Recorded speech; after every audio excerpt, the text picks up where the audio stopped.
Assalamualaikum warahmatullahi wabarakatuh. Perkenalkan, nama saya Dila Fatmawati dengan nomor NIM 14014211174. Di sini saya akan menjelaskan tentang Bumi dan Alam Semesta, mata kuliah konsep dasar IPA yang diampu oleh Dr. Sri Sulistyorini MPD. Materi yang pertama yaitu Bumi. Bumi adalah planet ketiga di tata surya. Sampai saat ini, Bumi adalah planet yang memiliki kehidupan di dalamnya. Jarak antara Bumi dan Matahari yaitu 150 juta kilometer yang dipisahkan oleh planet Merkurius dan Venus. Pergerakan Bumi meliputi rotasi Bumi dan revolusi Bumi. Rotasi Bumi adalah pergerakan Bumi yang berputar pada porosnya. Rotasi Bumi tidak tegak tetapi miring 23,5 derajat dari arah tegaknya. Para ilmuwan percaya bahwa sumber rotasi miring ini diakibatkan Bumi ditabrak meteorit saat Bumi berusia muda sekitar 4 miliar tahun yang lalu. Rotasi Bumi ini menyebabkan pergantian siang dan malam, gerak semu harian matahari, dan perbedaan pembagian waktu. Jadi, di Indonesia kan pembagian waktu dibagi menjadi 3, yaitu WIB, WITA, dan WIT. Kemudian revolusi bumi adalah gerak bumi mengitari matahari. Satu kali putaran mengelilingi matahari, bumi membutuhkan waktu 365 1/4 hari. Atau biasa kita bagi menjadi 12 bulan. Revolusi bumi ini menyebabkan gerak semu tahunan matahari, perubahan musim, dan perubahan penampakan rasi bintang. Lapisan bumi dibagi menjadi 3, yaitu kerak bumi, mantel bumi, dan inti bumi. Inti bumi dibedakan menjadi 2, yaitu inti luar dan inti dalam. Kerak bumi adalah lapisan terluar dari bumi.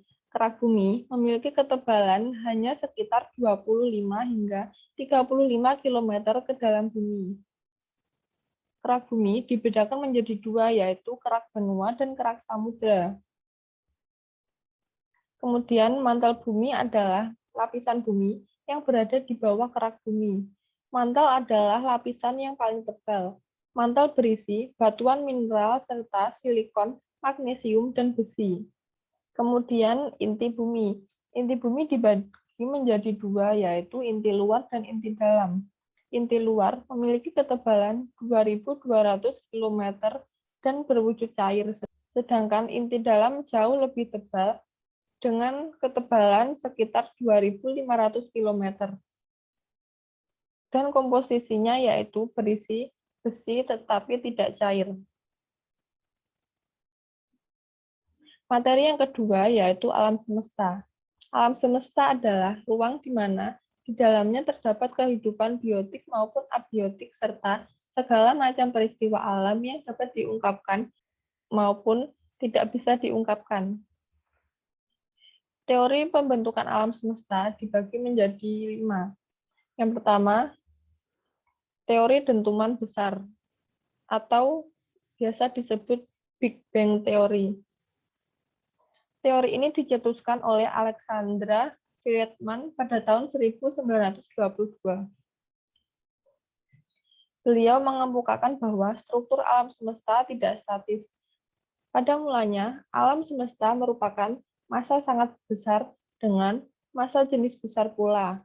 Keberadaan reaksi inti menyebabkan massa meledak dan mengembang sangat cepat menjauhi pusat ledakan. Yang kedua, teori keadaan tetap atau steady state theory. Teori ini dikemukakan oleh Fred Hoyle, Thomas Gold, dan Hermann Brondi pada tahun 1948. Teori ini perpanjangan paham materialistis abad 19 yang mengabadikan adanya pencipta dan model alam semesta tanpa batas. Alam semesta bersifat statis dan tidak ada permulaan dan akhir. Teori ketiga yaitu teori mengembang dan memampat atau oscillating theory. Teori ini menyatakan ada suatu siklus yang terjadi di alam semesta. Satu siklus mengalami pengembangan dan satu masa memampat. Satu siklus diperkirakan berlangsung 30 miliar tahun. Mengembang diakibatkan oleh adanya reaksi inti hidrogen yang membentuk unsur lain yang lebih kompleks.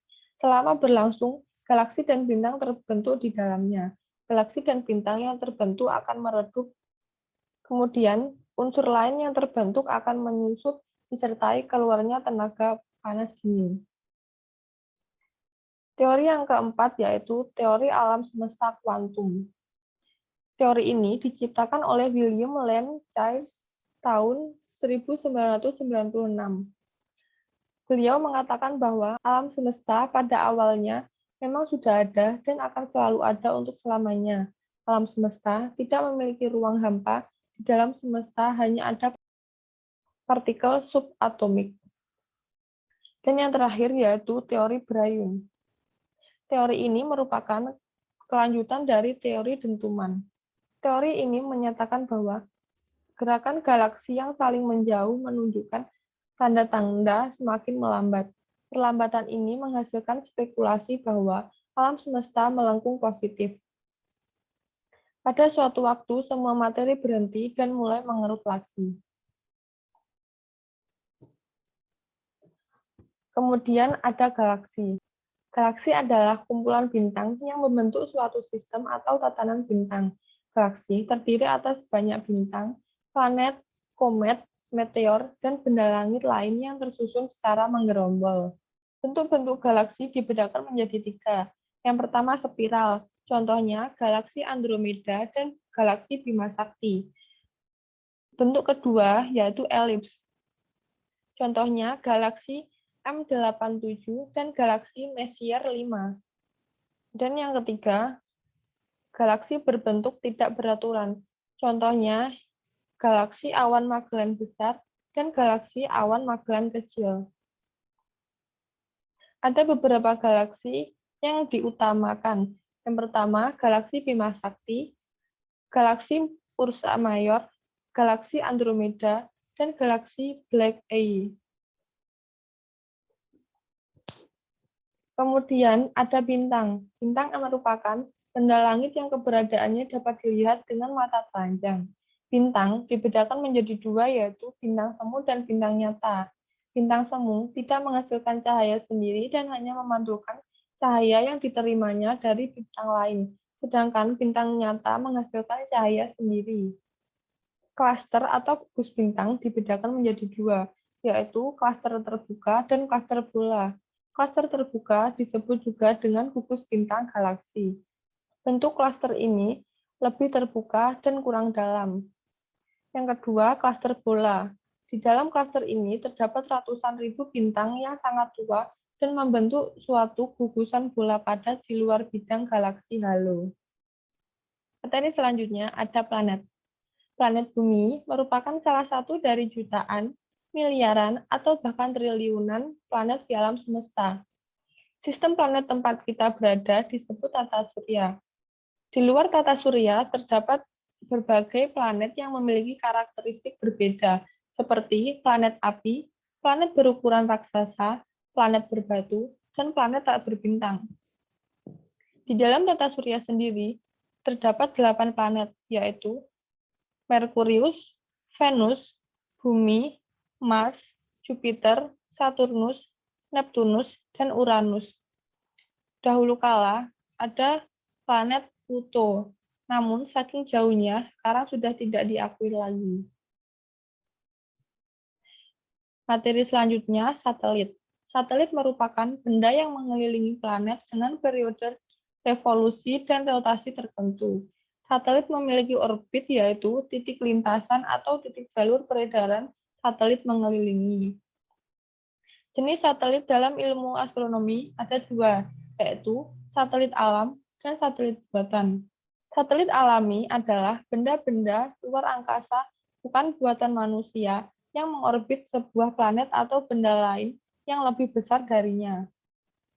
Satelit alami di planet Bumi adalah bulan. Sedangkan satelit buatan merupakan benda buatan manusia yang beredar mengelilingi benda lain di luar angkasa. Satelit buatan tidak hanya diluncurkan dari bumi untuk memantau sejumlah kepentingan di bumi, tetapi juga diterbangkan ke ruang angkasa untuk menggali informasi mengenai benda-benda atau fenomena di luar angkasa. Salah satu satelit buatan Indonesia yaitu satelit Palapa. Materi selanjutnya ada asteroid. Asteroid merupakan sejumlah benda langit kecil seperti planet yang bergerak mengelilingi matahari. Oleh karena itu, asteroid disebut juga sebagai planet kecil. Terdapat 4 macam asteroid yang terkenal. Yang pertama, Ceres, kedua, Pallas, tiga, Vesta, dan yang keempat, Cleopatra. Materi selanjutnya komet.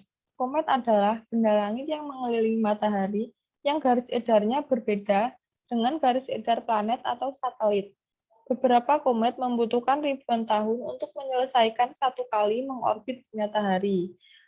Komet terdiri atas kumpulan debu dan gas yang membeku pada saat berada jauh dari matahari. Bagian-bagian komet meliputi inti atau kepala komet, kuma, lapisan hidrogen, dan ekor komet. Materi selanjutnya yaitu meteor. Meteor adalah benda langit yang masuk ke atmosfer bumi. Ketika memasuki atmosfer bumi, meteor bergesekan dengan udara di lapisan ionosfer, sehingga meteor menjadi panas dan terbakar. Sedangkan meteorit adalah batu meteor yang berhasil mencapai permukaan bumi. Bekas jatuhnya meteorit biasanya menimbulkan beberapa dampak, seperti merusak tempat yang dijatuhi. Meteorit tidak terhitung jumlahnya karena sangat banyak dengan berbagai bentuk, jenis bahan kandungan, warna, dan sifatnya. Berikut adalah sumber yang saya gunakan untuk mencari materi ini. Sekian penjelasan dari saya. Jika ada salah dan kurangnya, saya mohon maaf. Wassalamualaikum warahmatullahi wabarakatuh.